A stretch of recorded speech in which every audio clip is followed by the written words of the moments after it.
Dito tayo, mga kababayan. Kay Pangulong Bongbong Marcos. Dito kayo kay BBM. Si BBM daw, bumababa ang ratings. Nako. Delikado ito. Tumaas daw ang ratings ni Sarah. Nako. Bumaba daw ang ratings ni BBM kaya dumugo ang gilagid. Nanggigigil ba? Eto mga kababayan. Panoorin natin ito. Gaano katotoo na dumugo ang gilagid? Meron akong bidyong ipapanood sa inyo, ha? Ito. Nagbibigay ng dangal sa ating mga nasawi na mga kasama. Dumudugo daw ang gilagid dito. Ang ating pangako sa kanila at ay lagi natin sinasabi, kahit ano pang mangyari, ang inyong mga pamilya ay aalagaan natin, hindi po namin pababayaan. Sabi nila sa akin, masyado kasi mahaba ang proseso, mahaba ang magkakomplikado, mga documentary requirements at kung ano-ano.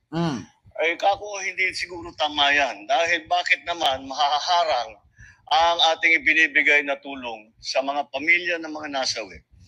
Bakit mahaharang? Dahil maraming masyadong hinihingi na dokumento, maraming masyadong proseso, ang punot dulo ay nagiging matagal na. Magiging masyadong matagal ang pagbigay ng mga benepisyo na ito. Kaya ang aming ito yung sinasabi nila mga kababayan na dumugo daw yung gilagid ni BBM. Ayan, pula.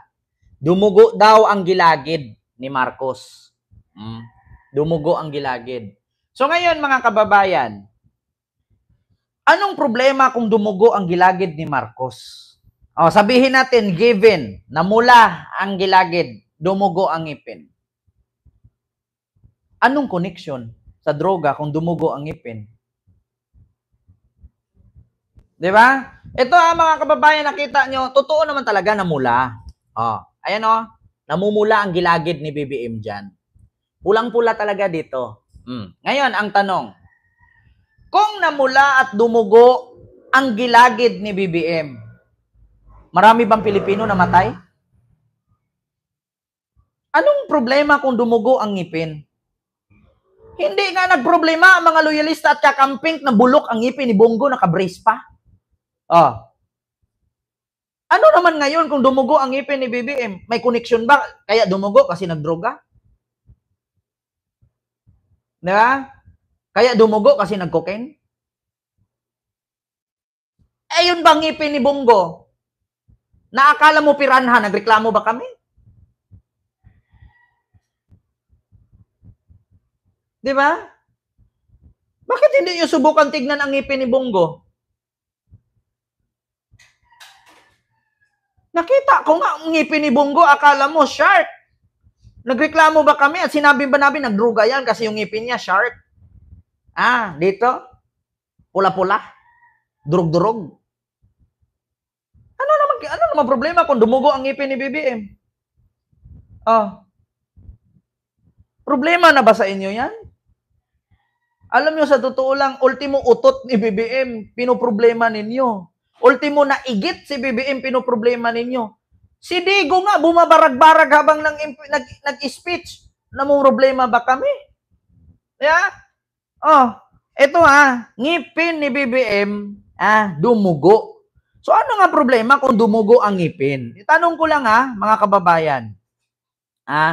Ito, kung dumugo man ang gilagid ni BBM, anong problema? Bakit hindi natin subukan tignan ang ngipin ni Bongo? Ngayon, pag tinignan ko ang ngipin ni Bongo, mali na siguro sa amin to. Baka sabihin nyo na naman ito, mali ito, paninira ito. Hindi ito paninira. Tinitignan lang natin kasi ngipin ni BBM, dumugo, issue sa kanila. Hindi porket dumugo, addict daw dahil sa cocaine, dahil sa shabu, kaya dumugo. Paano kung tignan din namin ang ngipin ni Bongo? Diba? Ultimo ngipin, napapansin ninyo, mga putang ina ninyo, mga DDS. Bakit hindi nyo subukan tignan natin ang ngipin ni Bongo? Ito Baka magulat kayo. Wait lang mga kababayan. Tignan natin ang ngipin ni Bongo. Ay, Diyos ko. Pag tinignan natin ngipin ni Bongo, baka sasabihin ninyo ngayon. Lahat ng SONA 2016 up to 2021, 6 na SONA. Tuwing binabanggit ni dating Pangulong Duterte ang war on drugs, nagpapakpakan po ang Bakit hindi na ninyo tignan ang ngipin ni Bongo? Ngayon nakita namin na ang ngipin ni Bongo bulok. Ano problema? So ibig sabihin nagpupulburon din si Bongo? Bulok ang ngipin, no?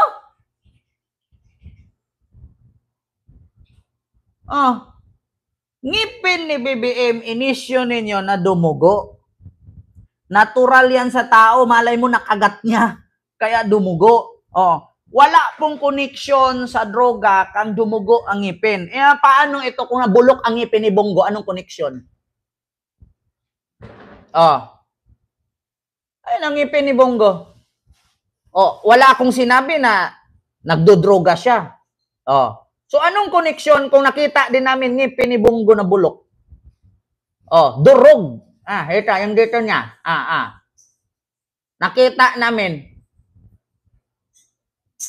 Pag ngipin ni BBM dumugo, nasilip ninyo. Yung ngipin ni Bonggong bulok, hindi kayo nag-react? Ikaw, Gangs TV, anong reaction mo dito na bulok ang ngipin ni Bongo? Diba? Ngipin ni BBM, pinag-initan ninyo. Yung ngipin ni Bongo, nagreklamo ba kami? Nagtanong lang. So ano din ibig sabihin dito na bulok ang ngipin ni Bongo? Diba ang sabi ni Bato, kapag nakita mong payat, labas ang mata, puno ng tato, bungal, adik yan. Bulok ang ngipin. So anong meron naman dito kay Bongo, bulok ang ngipin? Nagreklamo ba kami? Kapag kayo nakasilip na dumugo ang labi ni BBM, issue sa inyo. Yung bulok ang ngipin ni Bongo, ano tawag dyan? Diba? Putang inang yan. Ngipin ni BBM, bulok.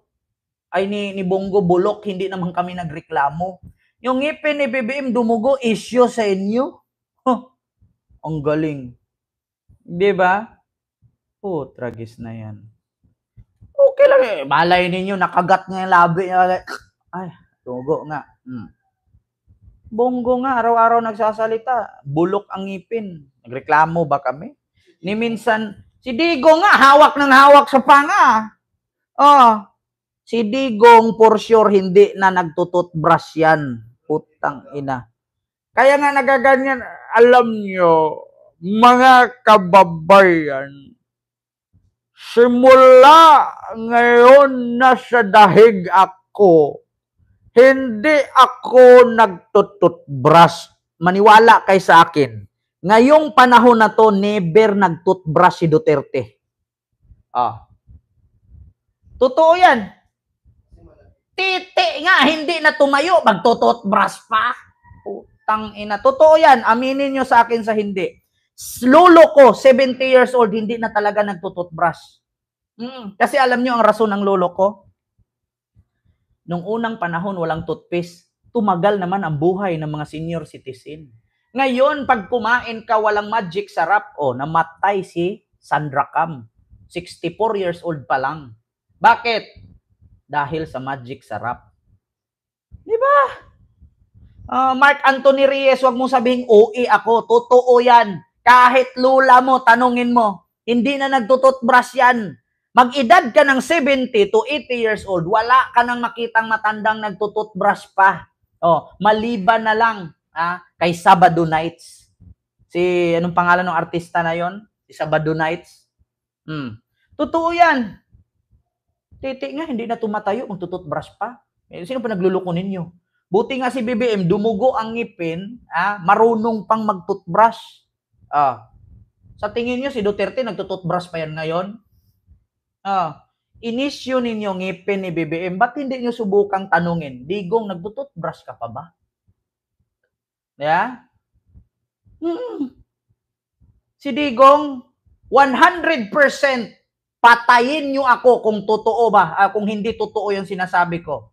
Hindi na nagtututbrush si Digong this time. Pumunta ng dahig, walang damit, walang brief, mabaon, walang pantalon, walang t-shirt, sapatos isa lang. Anong sinuot niya ngayon doon? Sa tingin ninyo, nabili pa siyang toothbrush pagdating doon? Walang toothbrush si Digong. Niwala kay sa akin. Kung nagsasabi sa inyo, dubugo ang ngipin, addict na. Si Digong nga, hanggang ngayon, di na nagtutoothbrush. Issue ba namin? Yung ngipin nga ni Bongo Bulok, in-issue ba namin? Tagal-tagal na naming nakita. Alam nyo, gawain kasi ni Digong yan. Ultimo yung laway ni Gordon na tumatalsik. Issue ni Digong yan. Ultimo si Doris Bigornia. Pinagbabastos ni Digong noon. Ngayon, sabi ni Doris Bigornia, deserve. Alala nyo, sa tanong ni Doris Bigornia, Mr. President, sinong mayor ang sunod mong ipapatumba? Sabi naman ni Digong, ikaw kung depende sa ilan kung sino gusto mo, patumba natin. Binastos ni Digong si Doris. Ngayon, tanongin niyo si Doris, anong masabi ni Doris? Deserve. Diba? Totoo yan. Kaya nga yung babae sa Korea, gumaganon. Yung humalik si Digong, baho ng hininga, bulok ang bagang. Kaya nga pag nagsalita, wag mong subukan, masira ang buhay mo. Tapos sasabihin ni Bato, kapag nakita ka, bulok ang bagang, bungal, payat, dilat ang mata, puno ng tato, adik yan.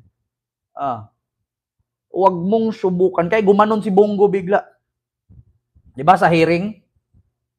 Gumanon si Bongo kasi bulok ang ngipin, dilat ang mata, maraming tato, adik yan. Gumanon si Bongo. Bulok daw ang ngipin.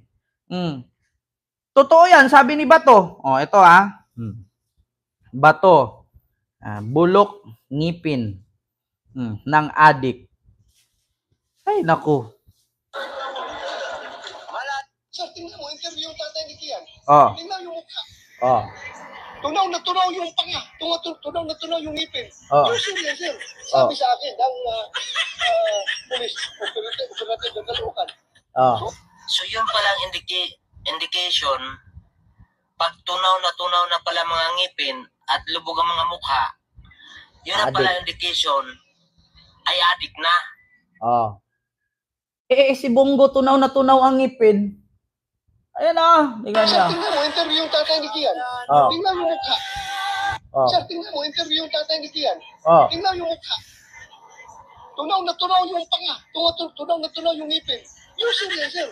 Sabi sa akin, So yun na pala ang basihan ni Bato. Tunaw na tunaw ang ngipin, lubog na lubog ang mukha, dilat ang mata. Adik yan. Utang ina. Ano ba to? Mas high-tech ka pa? Sa St. Luke's? Hindi pa na drug test yan Nakita niya lang durog ang bulok ang ngipin, lubog ang mukha, dilat ang mata, adik na sa kanya yun.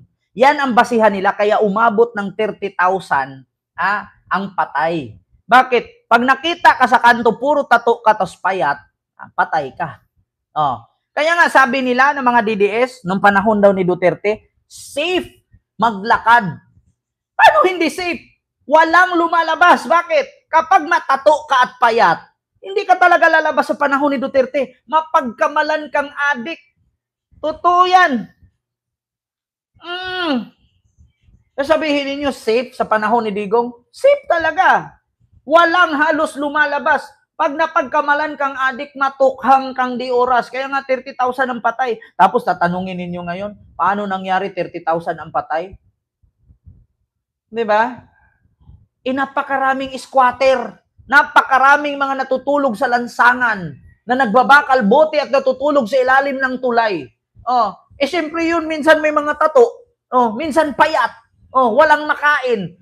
Kaya safe na safe sa panahon ni Digong. Walang lumalabas. Bakit? Natatakot mapagkamalang adik, matukhang kang di oras. Diba? Safe na safe daw nung panahon ni Digong. Safe talaga. Pandemic, walang lumalabas. Subukan mong lumabas pag may tattoo ka, pagkamalan kang adik. Patay ka. Yeah. Yan ang basihan ni Bato. Yeah. Issue kayo ng issue dyan na dumugo ang ngipin ni BBM. Ito na yung basihan ni Bato. Yan yung mga definition ng DDS. Mga bobo. Ito oh. Sir, tingnan mo, interview yung tatay ni Kian. Tingnan yung mukha. Tunaw na tunaw yung panga. Tunaw na tunaw yung ngipin. Yung serious, sir. Sabi sa akin, ang hirap talaga ng binabasihan ni Bato. Tunaw na tunaw ang panga, tunaw na tunaw ang ngipin, lubog ang mukha, bilat ang mata. Kaya nga gumanon si Bongo noon. Bakit? Bulok ang ngipin. Yeah. Sabi yung safe na safe sa panahon ni Digong. Nakakatakot lumabas sa panahon ni Digong. Pag may tato ka, lubog ang pisngi mo, bulok ang ngipin mo, mapagkamala kang adik. Yeah. Tsaka wala, safe talaga. Walang lalabas. Pandemic eh. Yeah. Oh. Alam nyo na, mga kababayan. Oh, mahirap na. Ay, nako. Ito na, mga kababayan. Ay, mga kababayan, tigilan ninyo ako. Oh, dito tayo kay ratings ni Sarah.